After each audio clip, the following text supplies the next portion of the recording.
Shalom, giving all praise to the Heavenly Father, Yahweh Bashim Yahushai, Basham, Racha HaKodash, double honors to the apostles and elders at Great Millstone, and peace and salutation as always to the elect. All right, and this is the Vine's expository dictionary of the New Testament words. All right, the Old Time Gospel, our edition.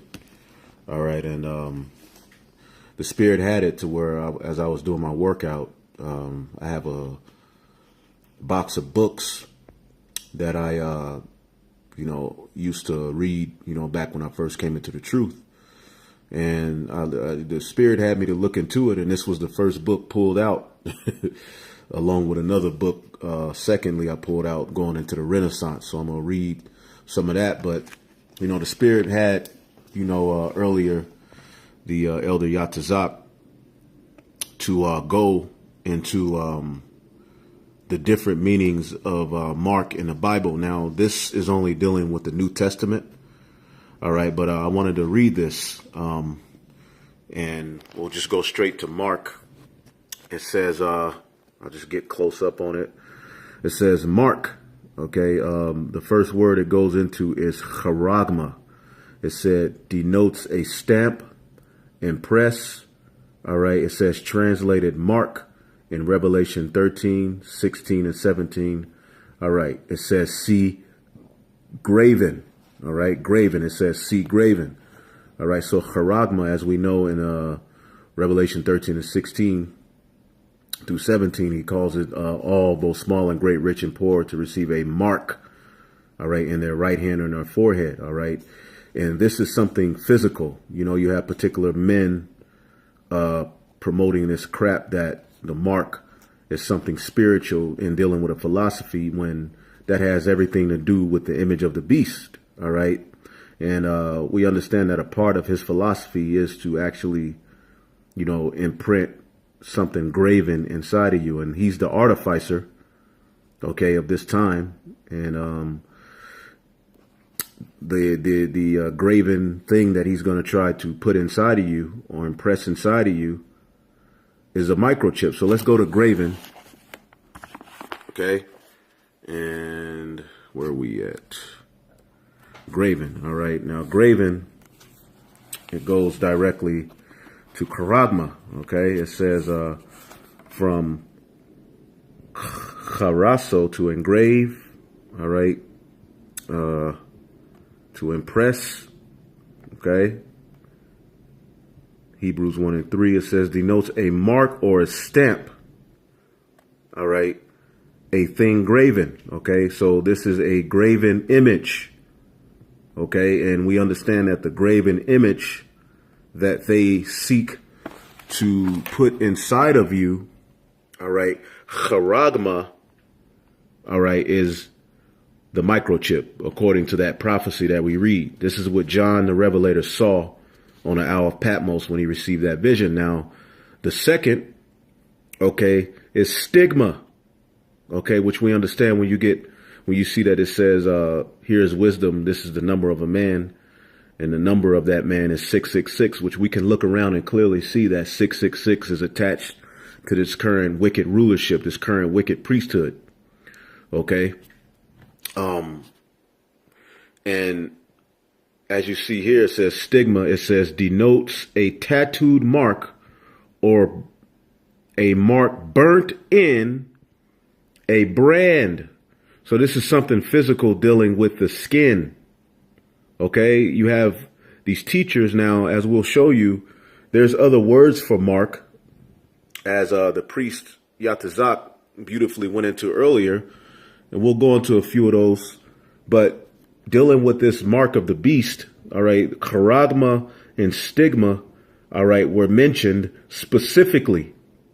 There was no other word for mark, all right? And then you had shy stigma, all right? And what is stigma? As we see here, it said it denotes a tattooed mark or burnt in a brand, okay? Stizo, to prick. Translated marks in Galatians 6 and 17, when Paul speaks about the marks that he received, all right, from those of the circumcision, all right, in Jerusalem, the Judaizers who hated his doctrine because he was preaching the Messiah, and they were stuck in that new covenant. I mean, that first covenant, which was the law, man. It is probable that the apostle refers to the physical sufferings, which when you physically get beat, what does it leave on your body? A mark. Okay, there was a Tyson Fury fight a couple of weeks ago, and he got hit in the eye, and what did it leave? He got a cut. You see, he had a cut on his eye.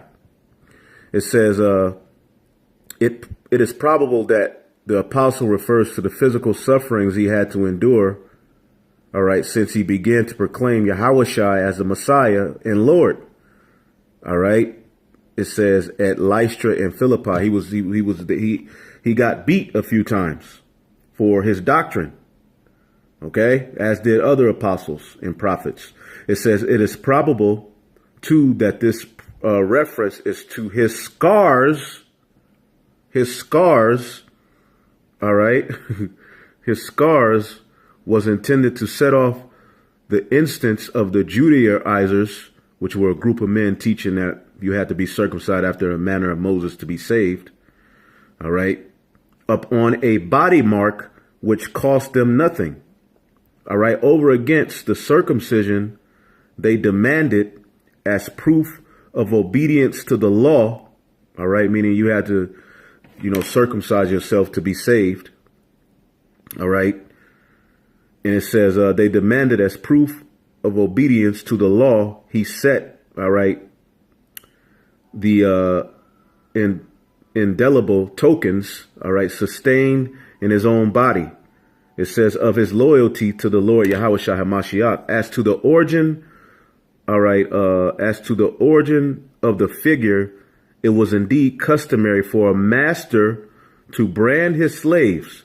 But this language does not suggest that the apostle had been branded by his master. OK, he was just speaking of the physical marks he endured for. All right. Preaching Yahushua, man. It says soldier and criminals were also branded on occasion. All right. And that's going to happen in this time as well. All right. Particular men and women are going to take the mark of the beast to get early releases. That's been on legislation.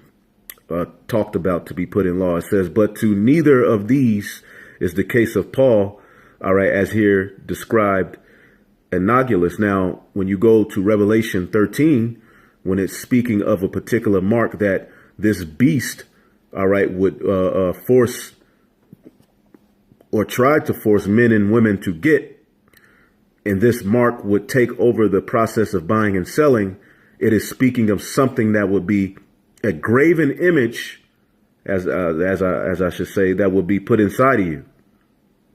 All right. But as we read Galatians 6, all right, that word mark, which is stigma.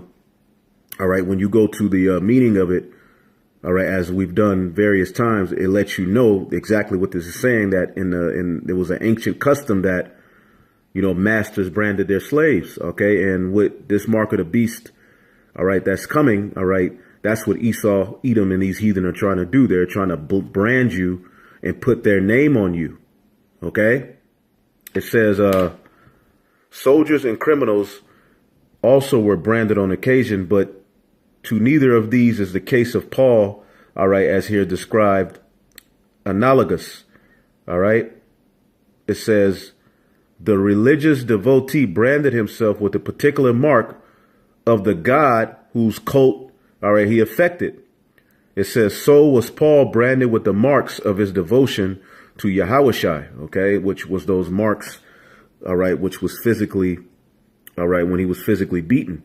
It said, it is true, all right, it is true such markings were forbidden by the law, Leviticus 19:28, all right, but then Paul had not inflicted these on himself, okay, so putting, things inside of your body, all right, is forbidden by the law, man. OK, it says the marks of Yahushua cannot be taken to the marks which the Lord bears in his body in consequence to the crucifixion. They were different in character. Okay, so as a teacher, okay, you have to understand the meaning of these words, all right, as you read these scriptures. You can't just jump to scriptures without getting the meaning of the words. You can't just throw out the mark in Ezekiel 9:4 and try to link it to this. All right, we have to break these things down. Now, when Paul brought out the marks that he suffered in his body, he was speaking of physical, all right, stripes that he, got, just as Yahushua received physical stripes. They put thorns on his head, they beat him, and what? He was bleeding. Okay, he basically, all right, had marks on his body. He was, they nailed his hand to the wood, but when you read Revelation, all right, 13 on down, 16 on down, is speaking of charagma, all right, a graven image put inside of you, okay? And a stigma, as we read here, denotes a tattooed mark or a mark burnt in, all right, or branded. You see? So clearly we see, all right, and it says see graven here, and we understand that a graven image, all right, the graven image of this time that he's going to try to put in you is the RFID microchip, man. And there's other words for mark, all right, scopos, okay, a watcher, to watch someone, all right, metaphorically. You have a peko, to hold up on, all right, to hold out on the word of life, then hold one's mind towards, to observe, marked, all right, and then you have scopeo, to look at, behold, watch, warning against those who cause divisions. You mark those which cause division. All right. So clearly we see that the mark that our forefather John, the Revelator, all right, as he gave this prophecy, spoke about and that he saw in a vision was a mark, something physical that would be given, all right, to put inside of you, which is why it's high size stigma. Okay, 666. He's going to try to put his carnal blessing inside of you. Okay, it's clear as day. He's going to try to put something graven. He's the artificer. Okay, he's going to try to put this inside of you. Clear as day, all right? And this has been Vine's Expository Dictionary of the New Testament, the Old Time Gospel Hour Edition. Lord willing, there will be more to come. Shalom.